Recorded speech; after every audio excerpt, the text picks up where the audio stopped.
in Matthew 8, verses 1 through 4. It's the story of Jesus healing the leper. Now, just as a reminder, we have come off of the Sermon on the Mount. We've spent quite a bit of time there, and this is right after the Sermon on the Mount, when Jesus is descending from the Mount and getting ready to go his way, and he runs into a gentleman who has leprosy, which is one of the worst and perhaps the most dreaded disease of all time. If anyone ever came down with the disease, that person just about faced a death sentence. In those days, if you had leprosy, and really leprosy covered a number of skin diseases and skin disorders. If you had visible skin disorder, you were basically an outcast. You would be driven from society. You'd have to live on the fringes and basically live on the generosity of others, however that may be. So very, very scary disease to get. Contagious. And yes, very contagious. It's kind of like what we're experiencing right now. So this is kind of apropos to the time. Leper had to wear special clothing.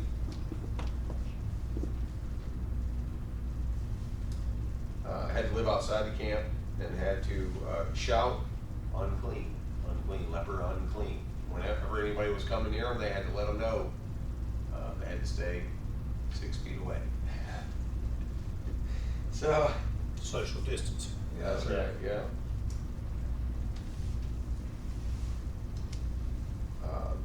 This was of course to alert others not to come close, lest they get leprosy as well, and maybe somewhat of almost maybe like a punishment, right? I have to live this certain way. I do this certain thing because, of course, especially in the Old Testament, they believed that the things that occurred to you were due to sin, right? So they figure, if this terrible, terrible thing has happened to you, you must be quite a sinner. So there may have also been a bit of an element of punishment in the way they had to live. Didn't go away. We still have leprosy today, right? We used to have a leper colony on the island of Molokai in the Hawaiian Islands. I think it may actually still be there. There may still be active lepers living on that colony today. So it's not a disease which has disappeared. It's a disease that we have become much better at helping people live with and dealing with. But at the time of Jesus, that wasn't the case. We're going to look at Matthew chapter 8, and we're actually going to look at parallel verses in Mark. Matthew 8, 1 through 4 says, "When he came down from the mountain, great crowds followed, and behold, a leper came to him and knelt before him, saying, 'Lord, if you will, you can make me clean.' And Jesus stretched out his hand and touched him, saying, 'I will, be clean.' And immediately his leprosy was cleansed. Jesus said to him, 'See that you say nothing to anyone, but go show yourself to the priest and offer the gift that Moses commanded for a proof to them.'" Mark says, "And the leper came to him, imploring him and kneeling, said to him, 'If you will, you can make me clean.' Moved with pity, he stretched out his hand and touched him and said to him, 'I will, be clean.' And immediately the leprosy left him, and he was made clean. And Jesus sternly charged him and sent him away at once. And said to him, 'See that you say nothing to anyone, but go, show yourself to the priest, and offer for your cleansing what Moses commanded for a proof to them.' But he went out and began to talk freely about it and to spread the news, so that Jesus could no longer openly enter a town, but was out in desolate places, and people were coming to him from every quarter." So what did the leper ask from Jesus? Several of us, including myself, may have missed something when we read Matthew chapter 8. The leper himself was near the very place where Jesus had just finished preaching the Sermon on the Mount. Did the leper get close enough to hear Jesus preach? So we have a leper that apparently had been brought to such dire circumstances that he was going to go close even though society demanded that he not do so, right? Don't know what kind of punishment that might incur in that time. I don't ever really remember seeing anything in the Bible about a leper that broke those rules, but they seem to do it when Jesus was around. We have actually quite a few healing of lepers that Jesus did recorded, so we know that at least in Jesus's situation, these people felt such desperation that they were willing to flout convention, I guess, or society's rules in order to get close enough for an opportunity to be healed. It could just be that. We hear this guy heals and we've seen the proof, and by golly, we're going to do whatever we got to do to get that healing. Right, and that's what that last verse there implies. He went and told everybody, and then more people came. Yeah. Other questions come to mind. What was the leper's name? What about his family? What city had he previously lived in? Where was he living now? Where and how did he come down with the disease of leprosy? We don't really know anything at all about this leper except that he's a leper. And the account doesn't really expand upon that. Just to say he's a leper, Jesus felt pity, and Jesus healed him.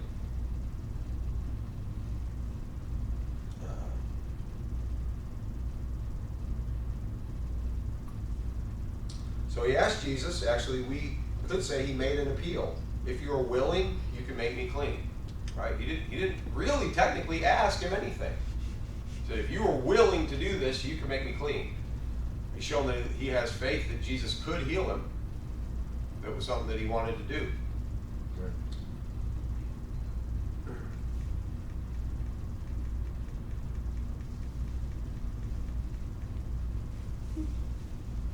Notice the helplessness of this leper, that he couldn't heal himself. I don't even think there was a physician that could heal him at that time. That's right. In fact, we know that leprosy is incurable, right? Once you have it, you can't get rid of it. So he was helpless. He needed Jesus. And Matthew tells us that Jesus reached out and touched the leper, saying, I will, or I am willing. And then he says, be clean. So again, this was not a long exchange, not a lot of conversation had. The leper made his appeal. Jesus granted his appeal. Again, 4 words. And then he said, don't tell anybody about this. Right? And he also told him to go make the proper sacrifices to the priest, or go do what he had to do with the priest so the priest could declare him clean. So Jesus still expected him to follow the rules. He didn't just say, be clean, now go your way. Right. You're healed, you're well. He wanted there to be that legal proof for the man's future.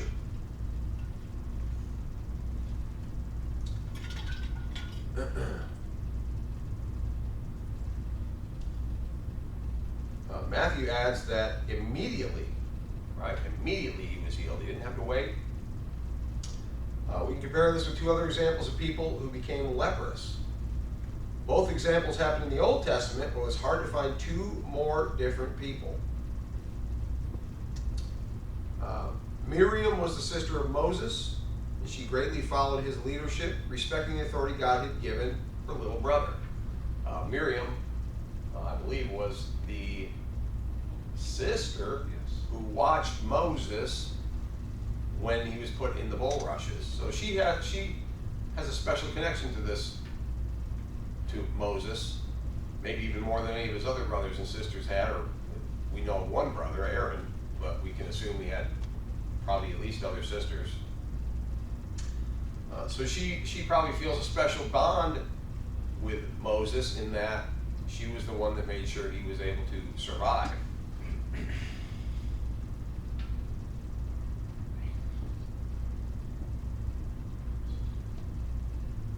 Yeah, that was a quick, instant case too. Yeah. She came down with it very quickly. Yeah, we can actually see how that went for Miriam if we look at Numbers 12:10. It says Miriam became white as snow with leprosy, right? Miriam was immediately struck with leprosy and became white as snow because she reached out to rebuke Moses about his wife.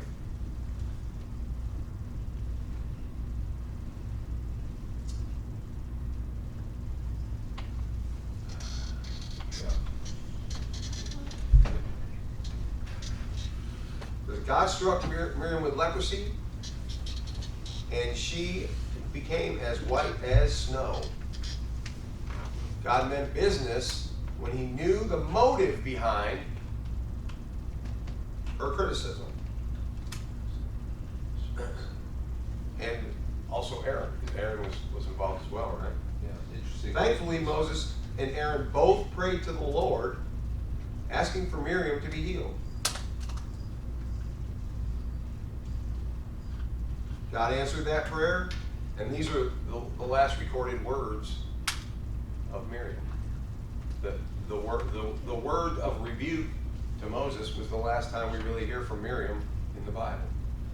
So you'd think that was probably not how you wanted to go out, right? No. Miriam's best known for her song of praise, Yeah. and then her rebuke of her brother that brought about instant punishment.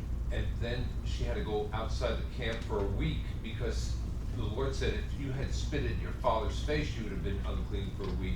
So she was made a public example and then healed. Yes. So that drives your point home even further.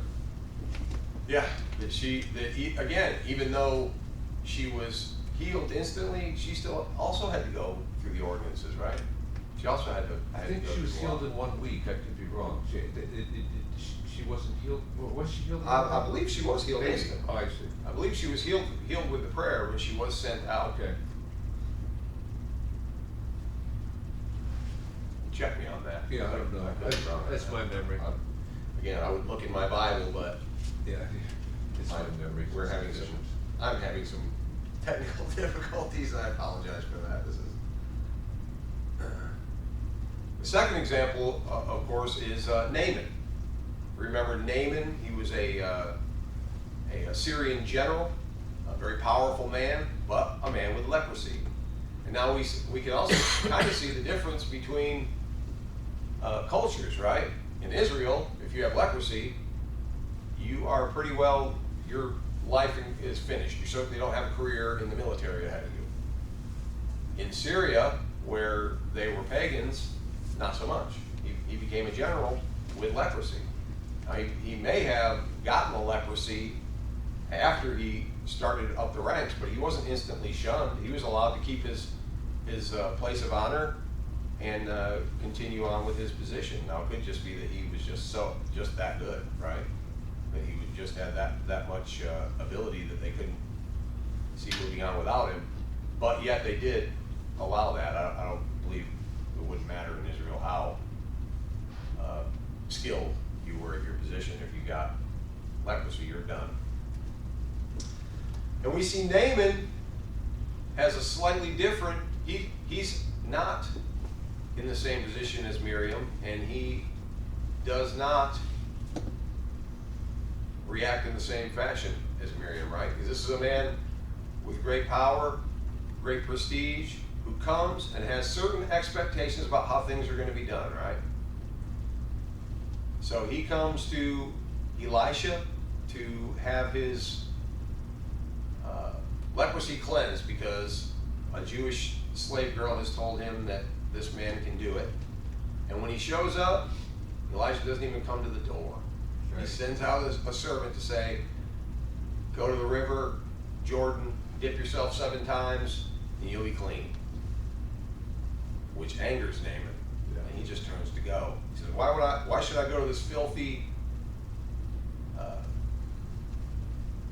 Israelite river? We've got much cleaner rivers in Syria. Why wouldn't I just go there and dip? But he finally humbles himself. He finally admits that, again, he is powerless in this situation. He needs God's help. And he goes and does what he's asked, and he's healed. He goes and does what is asked, and he's healed. He follows the rules.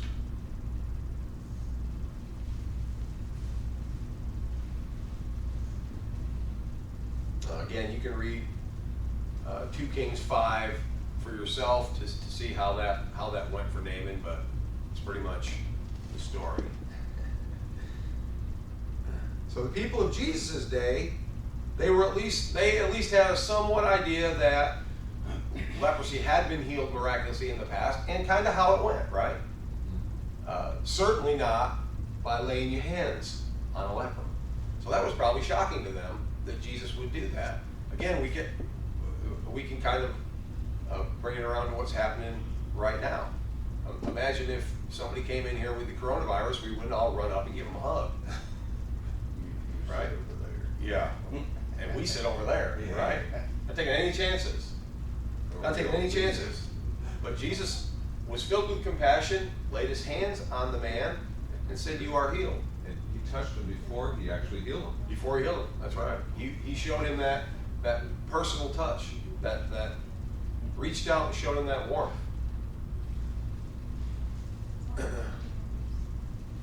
And this is also one of the first miracles that he performed in his ministry. Obviously, we know the first miracle being turning of the water to the wine, but this is very early in his ministry. He's just given his keynote sermon, as we've of course we've discussed here in the past, probably some form of the sermon, right? And so he's got some success from there. He's got a crowd of people around him. He's heading down the hill. He's just given this amazing sermon that people are just in awe at. And the first thing he does is grab up a leper. You wouldn't think that would be the first thing you would want to do to raise your fame level in Israel, is to immediately break custom, right? Especially when you're a rising star. We can see it in today's the way fame goes here today. You see people that when they're coming up, they say a lot of things that once they gain that stardom, maybe they say, that wasn't really important to me to stick with. I just needed to say these things to get where I'm at. That's right. Unfortunately, the quest for fame isn't always pretty, and it isn't always honest. That's right. But Jesus didn't play any of those games. Of course, why would he? He's got the most fame anybody could ever have or want. He is the creator. That's right. He's the Lord. So, of course, obviously, he's going to do things differently.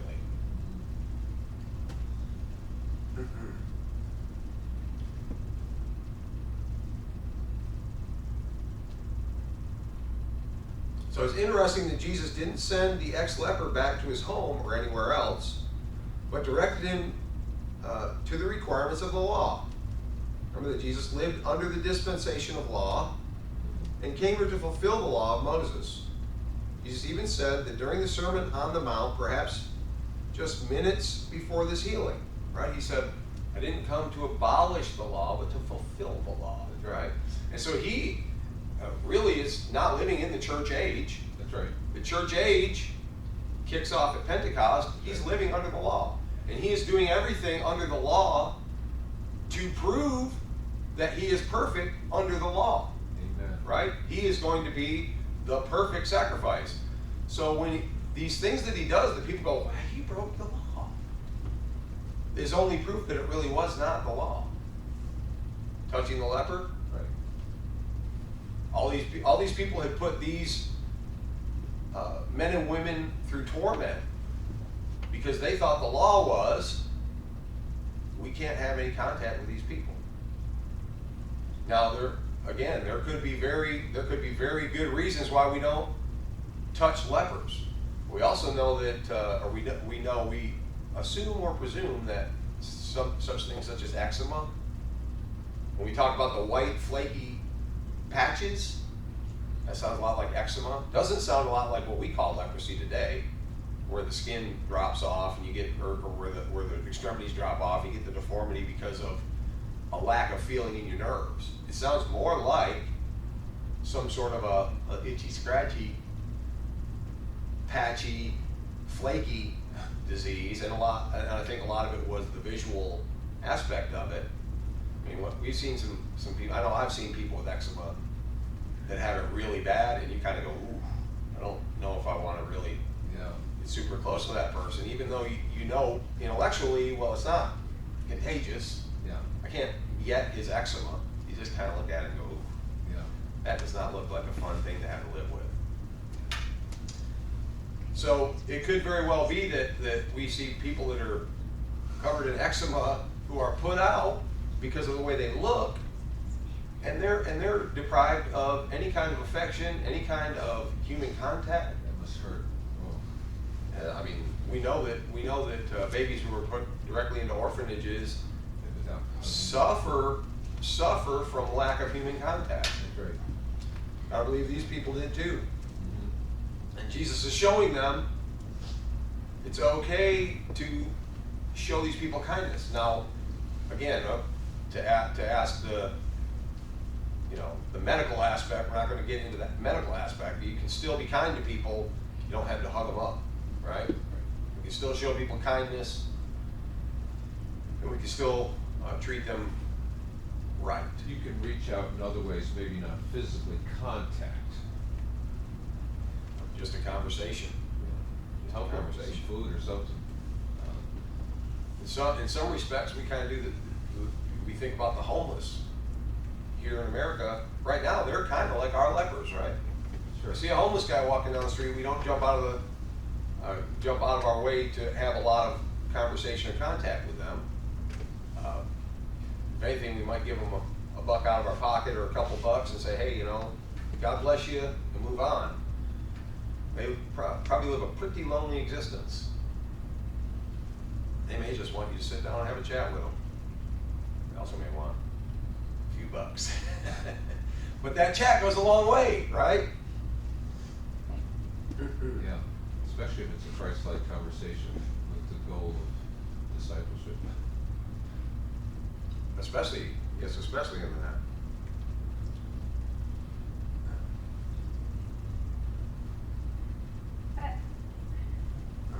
Sorry, I'm trying to find my spot. This is where Jesus told the now cleansed leper to do, right? He told him to go abide by the law. Go to the priest, make the offerings, and get your certificate of cleansing. And there is irony that the leper promptly broke the command that Jesus gave him, right? Mark tells us that he went and spoke freely about what had just occurred to him after Jesus said, tell no one. And sternly charged him. And he spoke so freely that Jesus was unable to move freely after that. So he says that he went out to desolate places, right, and was still pursued. Wow. So this man, obviously, something had happened to him that was so profound that he couldn't keep it to himself.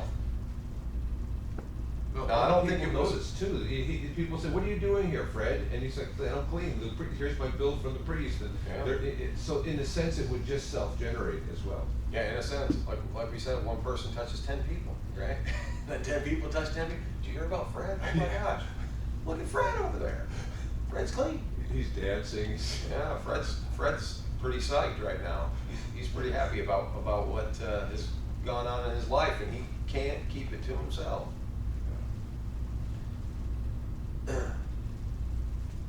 There's a few things that we can take from these stories, other than just the unusualness maybe of the story, that of course as we move on through the Gospels we find out become more and more usual, and there could very well be that this one leper is the reason why Jesus spent so much time healing lepers, because his story got out, the lepers heard it, and they're like, oh my gosh, there's somebody who can free us from this prison. A couple things we can take away from this as disciples, right? As we try to emulate our master in this age. Maybe we don't quite have to deal with lepers. We may, but probably not so much. But we do deal with people who are shut-ins. Again, we just spoke of the homeless. People who may be considered maybe emotional lepers, in that nobody will have anything to do with them. And we can reach out to them. We can show them the love of Jesus that Jesus shows us in saving us. A lot of things I think sometimes we do with the mindset of, well, let's get this person saved, right? We turn people into projects. We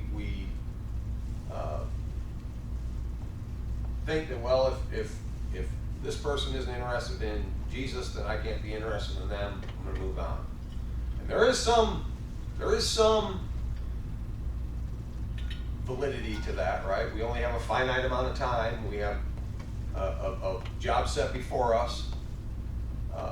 But I like what Pastor Kurt says when he says it's really not, it's not a trip from A to B. It's really more of a bus route. That's right. So if this person's not interested in Jesus today, Right. they may be interested a year from now, Right. or a week from now, or 10 years from now. That's right. We don't cut a person out of our life because they didn't bite what we were offering. You gave them a seed though, and that seed might take a while and sprout. And if we look at people for who they are, and not for what, either a knock on the belt or how we can even for how we can build the kingdom through them, right? If we look at them for who they are, we love them the way Jesus loved the people that he came into contact with, and we love them for themselves, I think we can get a lot more accomplished. We've been talking about storying, right? We've been talking about crucial conversations. We've been talking about how we can reach the lost. We've been talking about how we can have conversations with one another. Well, I think one of the main things that will help is if we remember they're people just like we're people. That's right. Made in the image of God. And if we treat them like people, instead of like projects, or like numbers, or like opportunities to gather another crowd. I think that's where we're going to leave it today.